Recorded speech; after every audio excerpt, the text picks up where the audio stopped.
وہ مجھے لے کے آئے نصیر ملک انہوں نے کہا یار بچہ آیا تم لوگوں نے اس کی بالنگ نہیں دیکھی. پھر دوبارہ آپ سے دوبارہ میں نے 2 ہی کرائی. اچھا. اور اس کیمپ کا سب سے نمبر 1 بولر میں بنا. اچھا. تو میں سمجھتا ہوں کہ اس دن اگر مجھے تو نہیں آئیڈیا تھا.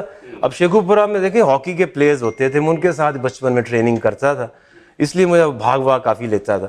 تو اگر مجھے وہ نہ بتاتے کہ تمہارے اندر ٹیلنٹ ہے تو میں کبھی بھی میں نہ بنتا, اور کبھی شیخو پورہ سے میرا نہیں خیال کوئی پلیئر آتا.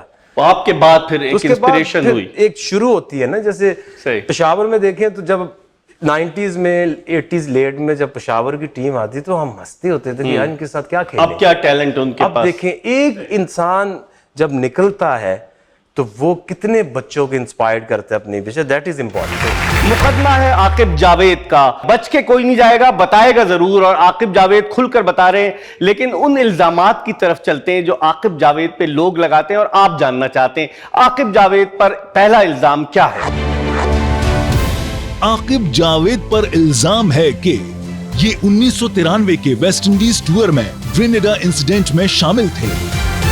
جی عاقب, جہاں عاقب جاوید نے سچ کو سچ کہنے کی سزا بھی پائی, نام بھی بڑا, آپ کی عزت بھی ہوئی, لیکن ایک انسیڈنٹ آپ کے کیریئر میں 9 سالہ انٹرنیشنل کرکٹ کیریئر میں ایسا تھا گرینیڈا کا کہ جو ہمیشہ آپ کا تعاقب کرتا رہے گا. لوگوں کے ذہن میں سوال ہے, وقار یونس, وسیم اکرم, مشتاق احمد اور عاقب جاوید 1993 اپریل 1993 گرینیڈا میں کیا ہوا, یہ الزام آپ پر ہے, سچ ہے؟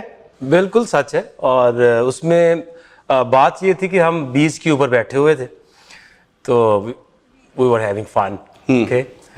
تو اتنے میں ہوا یہ کہ وہ جو 2 گوریاں آئیں, خواتین آئیں, وہ بیٹھ گئیں, انہوں نے کسی کو فون کیا تو وہ چیزیں آ گئیں. آنے کے بعد ہوا یہ کہ وہ گرینیڈا کی پولیس بھی ایسی جیسی ہماری ہے.